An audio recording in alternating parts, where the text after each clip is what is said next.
let's see what kind of the final frosting on the cake is. So Jennifer, let's see. Our goal is to utilize more rating scales to minimize the use of ETOs.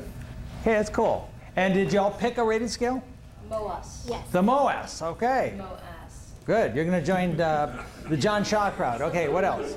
Our first step was to pick a scale, which we did, and now we're going to train the staff how to use it. Okay. And they're going to roll their eyes.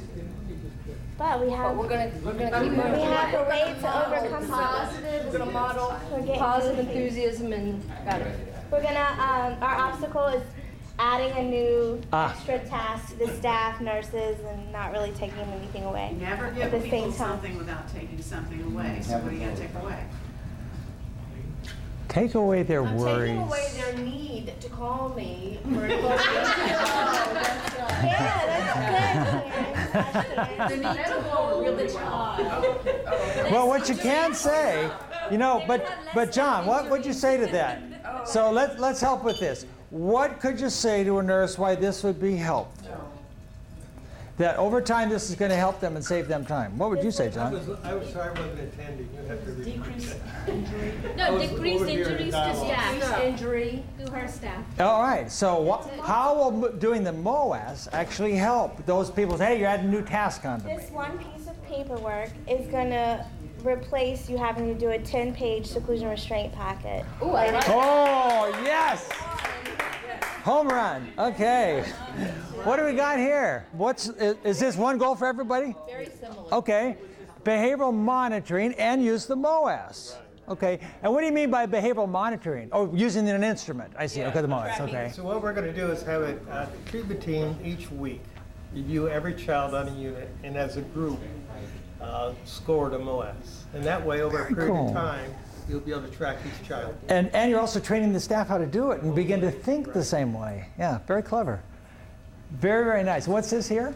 The pharmacy monitoring, basically we have, I actually already have that we have a pharmacy basically giving you, we have instructed them, okay, if you have a child comes to you, look at their medications, and if they cross the total number of medications, I need a list of the medications, then you go back and immediately look into that case. And if you have a trends by certain physicians, certain patients, certain units, you know, you basically That's an ideal system if you can do that. That's terrific. We are doing it actually.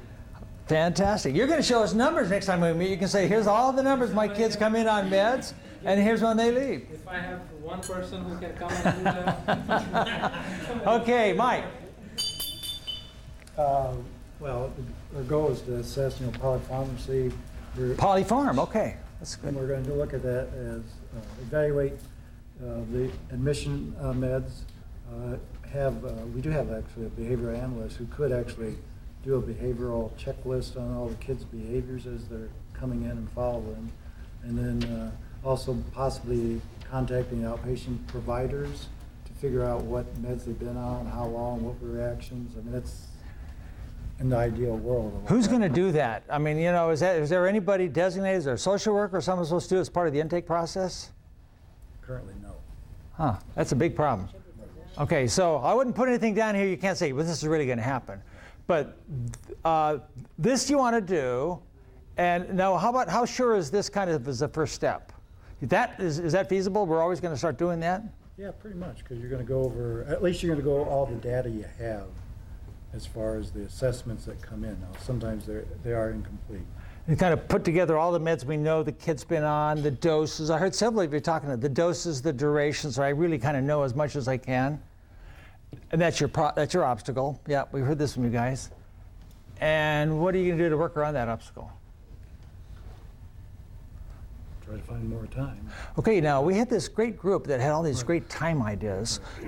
Some of you time people, this is a great one.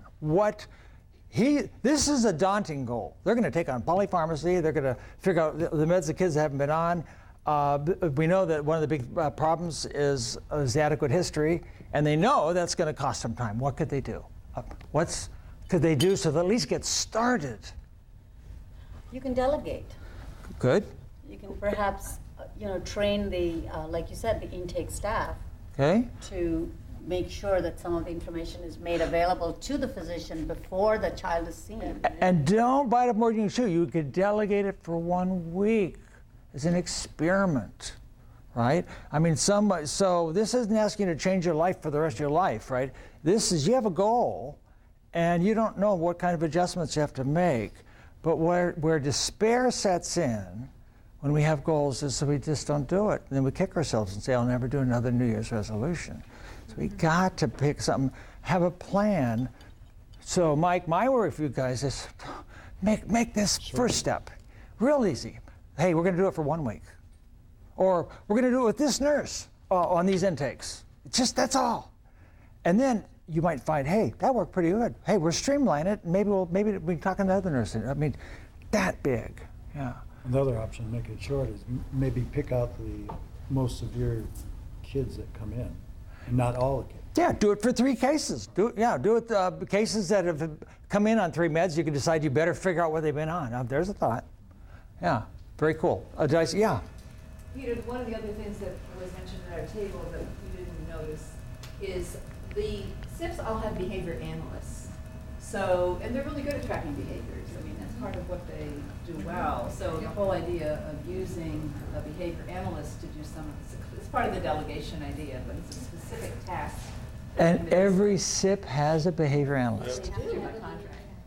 Yeah. They do.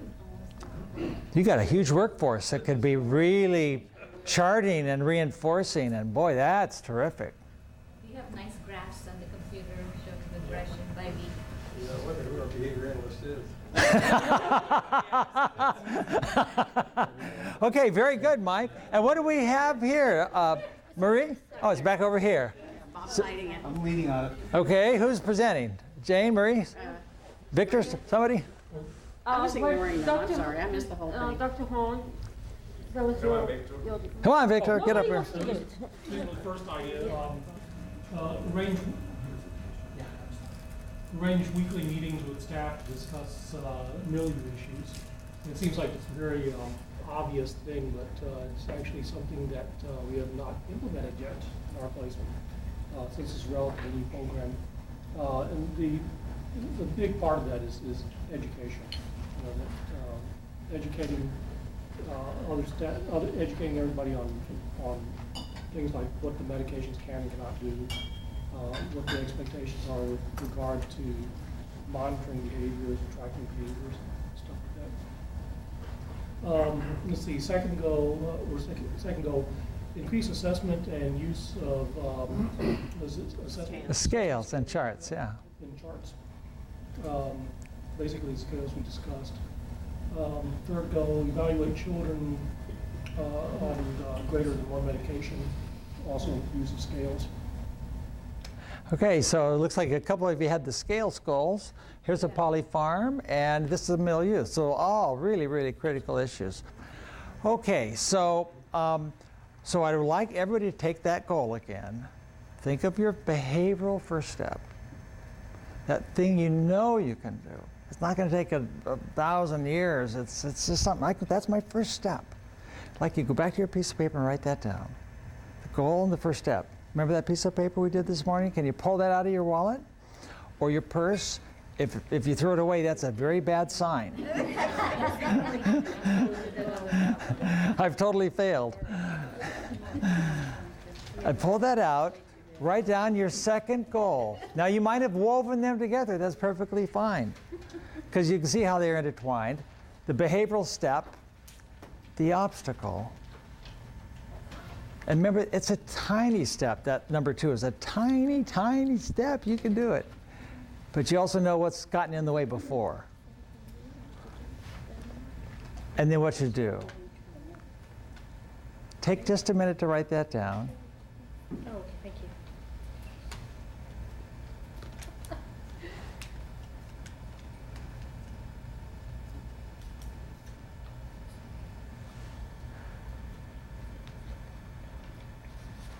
Okay, so let me thank you. I'm going to ask you to go through that little exercise we did this morning. I want you to, on the way home, I want you to close your eyes, and I want you to visualize.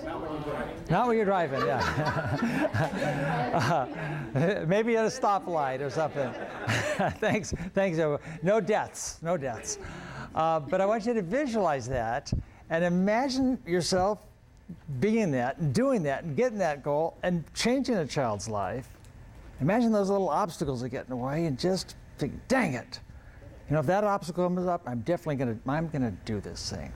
So make that promise to yourself. It's been I have to tell you, it's a privilege for us to be here. And it's just an absolute privilege. A committed group of child mental health professionals. It doesn't get better than this. So thank you for spending a lot of your time, and I'm sorry I took a little extra time, but Bob, I'll shut up right now. Thanks so much.